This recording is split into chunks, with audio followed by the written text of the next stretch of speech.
আজই ডাউনলোড করুন আর এনজয় করুন আপনার পছন্দের শো। তুই একটা জিনিস খেয়াল করে দেখ, আমি আজকে অদ্বিতীয়ার বাড়িতে গিয়ে অদ্বিতীয়ার খবরটা দিলাম, ওরা বললো কালকে আসবে, আর ঠিক আজ রাতেই অদ্বিতীয়ার উপর অ্যাটাকটা হলো।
কি করছিলাম, কি করছিলাম? অদ্বিতীয়া, অদ্বিতীয়া।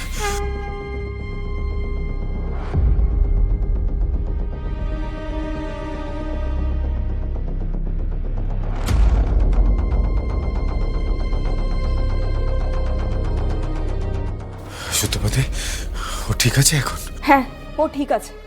আমি অক্সিজেন স্যাচুরেশনটা চেক করলাম, খুব একটা পড়েনি। ভাগ্যেশ তুমি ঠিক সময় মতো চলে এসেছিলে, না তো আজ মেয়েটাকে বাঁচানোই যেত না। বাবা কি ভয়ানক, আমার তো এখনো হাত পা কাঁপছে।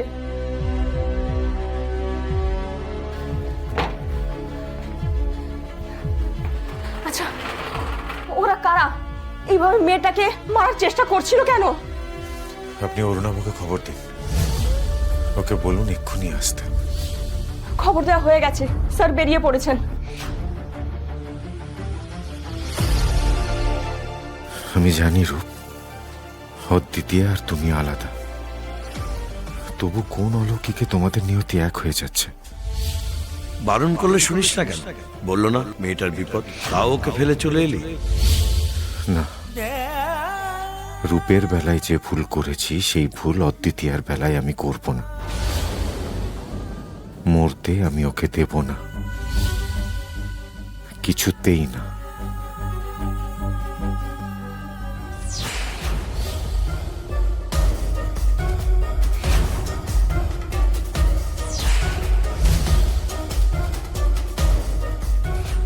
Come on, pick up the phone, damn it. ফোনটা ধর। হ্যালো। ফোনটা ধরছিলে না কেন? কাজটা হয়েছে? না দাদা, এইমাত্র ছেলেরা ফোন করে জানালো যে ওরা কাজটা করতে পারেনি। ওদের সাথে এতক্ষণ কথা বলছিলাম, তাই ফোনটা আপনার ধরতে পারিনি। পারেনি মানে? হাসপাতালে শুয়ে থাকা একটা অসুস্থ মেয়েকে শেষ করতে পারেনি? না দাদা, মানে কাজটা হয়ে এসেছিল, কিন্তু সেই সময় একটা ছেলে চলে এলো, তারপর তাদেরকে বেধড়ক মেরেছে। ওরা ওরা কোনো মতে নিজের প্রাণ বাঁচিয়ে ওখান থেকে পালিয়েছে। একটা ছেলে? হ্যাঁ দাদা। তোমার 4টে ছেলেকে সে একা মেরেছে? হ্যাঁ দাদা, শুধু মারেনি, বীভৎসভাবে মেরেছে। লখাই আর শ্যামলের তো হাত ভেঙে গেছে, পাপুর মাথায় স্টিচ পড়েছে। সন্তোষের তো গলায় এমনভাবে চেপে ধরেছিল সে এখনো কথা বলতে পারছে না। ওই ছেলেটার গায়ে নাকি অসুরের মতো শক্তি।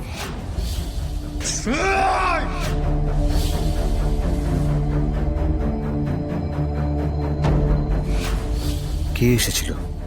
গোরা? ও এসেছিল তিথিকে বাঁচাতে? মেরে দিলে না কেন?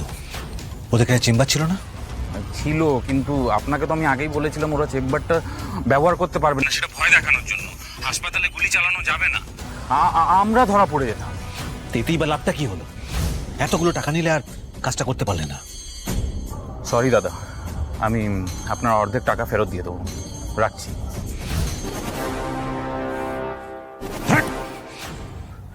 কিচ্ছু করা গেল না। এদিকে গোড়াকে বলেছি কালকে সকালে আমরা যাবো ওখানে।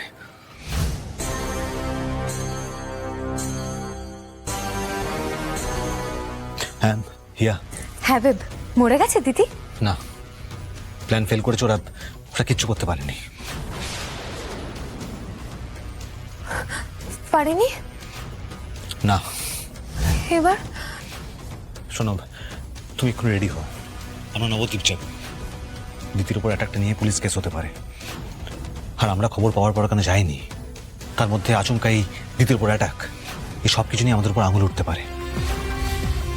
ওখানে আমরা প্রেজেন্ট থাকলে অ্যালিবাই ক্লিয়ার হবে। সো গেট রেডি, দিদিকে যেমন করে হোক আমাদের ফিরিয়ে আনতেই হবে।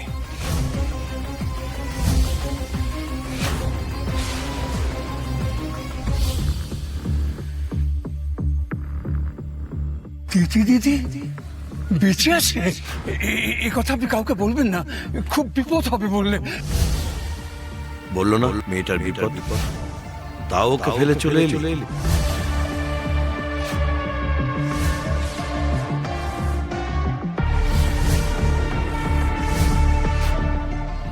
গোড়া, চিন্তা নেই, সুতোবাদী, রিসেপশনের মঞ্জিরা আর ওই ওয়ার্ড বয় বাদল, এছাড়া বেশি জানাজানি হয়নি। গুড। আচ্ছা, ওদেরকে বলে দিয়েছিস তো যাতে কারোর সাথে এই নিয়ে কোনো আলোচনা না করে? হ্যাঁ, বলে দিয়েছে। ওরাও কনভিন্স যে ব্যাপারটা বাইরে গেলে অকারণে প্যানিক ছড়াবে। ওরা কাউকে কিছু বলবে না, কিন্তু পুলিশকে তো এক্ষুনি জানাতে হবে। খবরদার না অরুণাভ। মানে আজ হসপিটালের ভিতর এরকম একটা অ্যাটাক হয়ে গেল আর পুলিশকে জানাবো না? মানা করছি। তোর কথা না আমি মাঝে মধ্যে বুঝে উঠতে পারি না। 4টে লোক মিলে মেয়েটাকে মারতে এলো, she could have died today, আর তুই পুলিশে ইনফর্ম করতে মানা করছিস? হ্যাঁ, মানা করছি অরুণাভ, কারণ ব্যাপারটা আমার খুব সন্দেহজনক লাগছে। আমার ধারণা এখন থানা পুলিশ করে ব্যাপারটা 5 কান করলে অদ্বিতীয়ার বিপদ বাড়বে বই কমবে না। আর ঠিক তোর কেন মনে হচ্ছে এটা? অরুণাভ, অদ্বিতীয়ার বাড়ির পরিবেশটা একটু অন্যরকম। অদ্বিতীয়া বেঁচে আছে, এখন নবদ্বীপের একটা হসপিটালে ভর্তি আছেন। এতে হসপিটালের ঠিকানা দেওয়া আছে। ডোন্ট ওয়ারি, আমরা কালকে আর্লি মর্নিং ওখানে পৌঁছে যাচ্ছি। আর ওর বয়ফ্রেন্ডটা তো খুব গন্ডগোলের। দেখো গোরা, চল আমরা ছেলে, এসব তো চলতেই থাকে, তাই না? তুই একটা জিনিস খেয়াল করে দেখ, আমি আজকে অদ্বিতীয়ার বাড়িতে গিয়ে অদ্বিতীয়ার খবরটা দিলাম, ওরা বললো কালকে আসবে, আর ঠিক আজ রাতেই অদ্বিতীয়ার উপর অ্যাটাকটা হলো। অদ্বিতীয়া তো কালকেও এখানে ছিল, কই কাল তো কোনো সমস্যা হয়নি। তার মানে এই খবরটা ওদের বাড়ির থেকেই লিক হয়েছে। ও মাই গুডনেস! আজকে সকালে অদ্বিতীয়ার বাড়িতে একটা লোক আমায় সাবধান করেছিল, জানিস? বলল অদ্বিতীয়ার খবরটা যাতে ওদের বাড়িতে আমি না দিই। এ কথা আপনি কাউকে বলবেন না, খুব বিপদ হবে বললে। অদ্বিতীয়ার বাবা অসুস্থ বলে আমি ওদের বাড়ির লোকদেরই খবরটা দিয়ে এলাম। আমার এখন মনে হচ্ছে, জানিস, খবরটা আমার দেওয়া উচিত হয়নি। এই পুরো ব্যাপারটা আমার চেপে যাওয়া উচিত ছিল। কেন যে ওর বাবার অবর্তমানে আমি বাড়ির লোকেদের খবরটা দিলাম